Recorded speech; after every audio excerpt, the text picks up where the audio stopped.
So I bought a Nissan 350Z to learn to drift.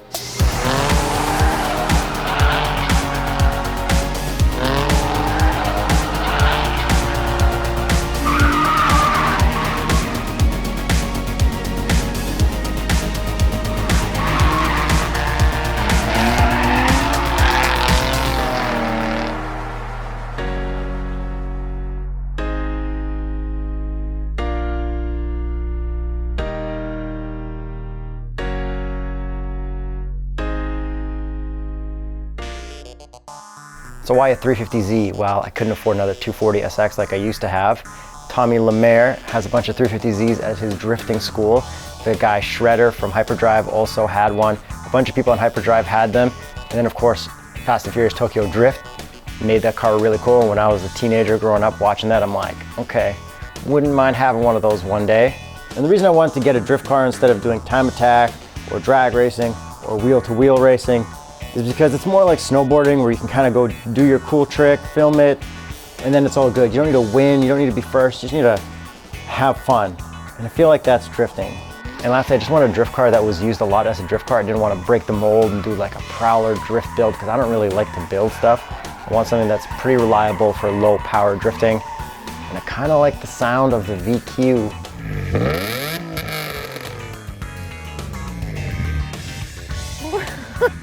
So in this video, I'm going to show you how I bought it from my buddy Dan, the mods that I had on it already, the exhaust work that I got done, taking it to the track for my first time, and then also the extra wheels that I bought so that I could have a little less grip to learn how to slide.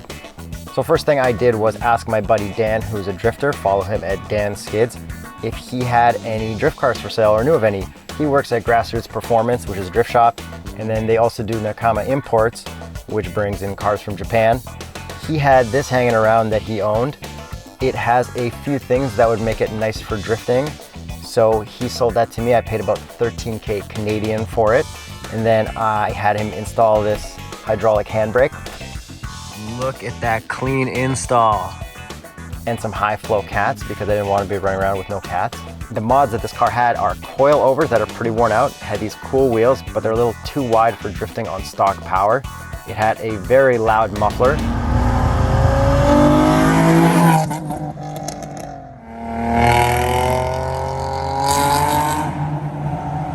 Has an interesting Z shift knob, a cold air intake, an oil cooler, and a stage 2 clutch.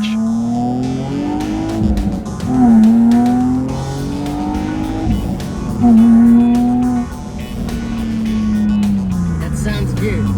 I like it a lot. All right, I gotta take a photo of my Z, and I found this one spot with God lighting, and what that means is, see the sun is shining on this part of the car, and then it's reflecting off the building on this part of the car. So we're gonna have two very reflective parts of the car. Oh, look at that. Front bumper is lit, side is lit. Frick yeah.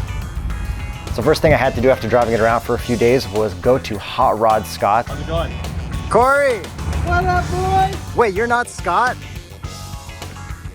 I need it to be quieter because it's too loud for how not fast it is. And put an OEM exhaust on it, because this exhaust was too loud, too droney. It hurt my ears, and I know I got sensitive ears, whatever, but I needed it to be quieter. Yo, what up everybody? Corey at Hot Rods, baby. Yuri from Straight Pipes came to my shop. He said, Corey, yo, I need to tone down my 350. I just bought it. It's too crazy loud. I got these wild mufflers on it. It's just too loud. Can you put on stock exhaust? No, I can't. But I told him I could. Yuri, baby, you're good to go. Nice and quiet.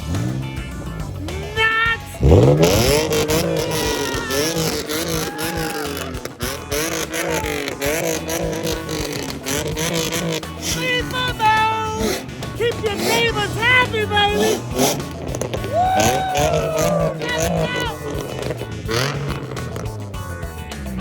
Good to go. Just scootered up. That's quieter? Go, shove it. That sounds pretty sick. Should I go up and down the street and see what it's like? Oh, did you put oh no! Yeah, buddy. Sleep alone! You're the nasty cartel, baby! We gotta set Straight Pipes up, come on! No. Wow. Yeah, buddy. I was curious. I'm like, that's what it's pretty loud. These guys don't go OEM. Never, not a hot rod thing. And on the way, Jacob took it for a spin. Bro, this is the future. Wow. We got buttons for that. Don't roll down the passenger window. It doesn't go back up all the time. What's this? For drifting. I haven't used it yet, so don't use it. Couldn't have got a shorter shifter quickly. It's just the knob. That's just the way the shifter was. Pretty much this is like a doorknob or something. Nah, man, I found it online. Oh, that clutch. It's stage 2. You gotta jam it into first. And then your fingers hit Yeah. this. Yeah. Okay. So now this pulled over the hand shift style doesn't really work. You gotta go sideways. I'm not doing it. That clutch is. Ugh. How loud is that? Not that loud. It's so drony. My ears. It's throaty. It's too loud. It actually. Yo, that suspension needs a little bit more dialing in. Oh, yeah.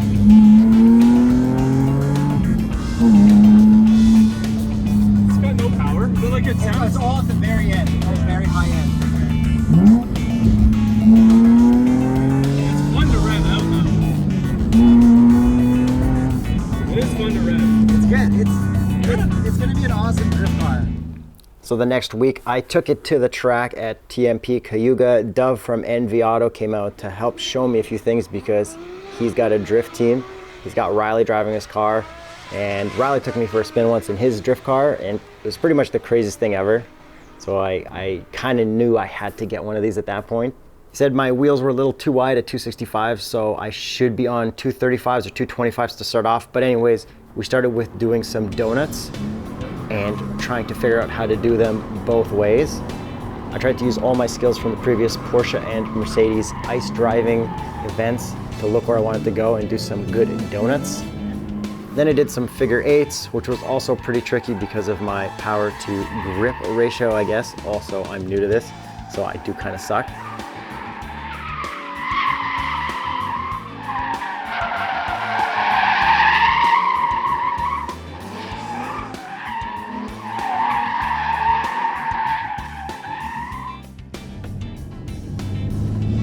This is hard! So then I went right to turn 1 to try to do some big drifts all the way both directions. At first I just did power oversteer, and then I started to try to figure out how to turn opposite before turning into the turn, which I still don't have dialed. I did get a couple okay drifts, but with all the grip it was a little bit tricky to do, and I guess not enough power, and still figuring out my first time. But I did get a couple good ones. I had some okay control, but I didn't put it into the grass. This was my first day. I figured I would take it easy, and also the grass was kind of damp, so it would be kind of tricky to get out of the grass if that happened. I mean, I have no right to train anybody in drift, but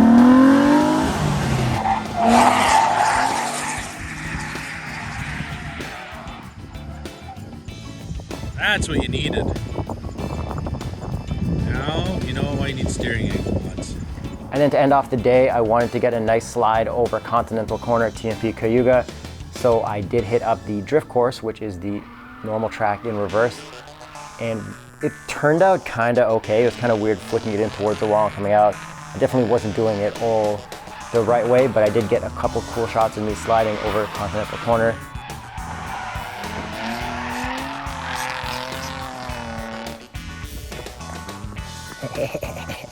And I had one good drift that almost got me all the way around to the third turn, but then I kind of just ran out of power / had too much grip and just spun right out. So overall, my first day was pretty good, I think. It was fun drifting around a couple corners, learning some things. I had more fun in this than I do at most press events, driving fast cars on track, lead follow. Sliding cars is definitely what I want to keep doing if I'm going to do any motorsports, besides maybe go-karting with the boys.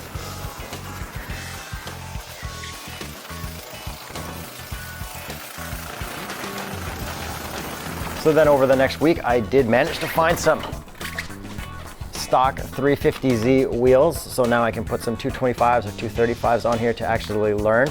And then I had to go buy a bunch of tools so I could get these tires and wheels on the car when I'm at the track. So let me show you what I got. MotoMaster jack that does low profile cars. So Ryobi impact gun with some impact sockets. Ryobi tire inflator that you can set the tire PSI to and it'll automatically pump that up, and that runs off the same batteries, so that's nice. Jacob's got one, so I kind of had to get one too. Tire pressure gauge from MotoMaster. Maximum torque wrench, and I'm going to set it 95 pound-feet for the lug nuts. MotoMaster axle stands that I haven't used yet. And then obviously the next thing I needed to do was see if I could get all 4 drift wheels fitting into the Nissan 350Z. Place your bets. Surprisingly enough, they all fit. So all my tools will fit to get me to the track and back with 4 extra wheels. So I'm going to order some Continentals up for that after I burn through whatever these things came on. And yeah, so that's pretty much everything with my Nissan 350Z drift journey so far. If you're a parts company and you want to hook up some parts for this, hit me up at Yuri Tershin. I can replace all the stuff I already bought. And I actually have no tools since I moved into this new place. I hope you guys like my dad garage and the lighting setup. That was fun to do with the lights I got from DV Shop. Also, if there's any garage reno companies that want to help me rebuild this, let me know. So thanks for coming along on this journey so far. Wish me luck, and subscribe to see more stuff. Follow me on Instagram at Yuri Tershin to see more stuff that's not going to be posted in videos regularly.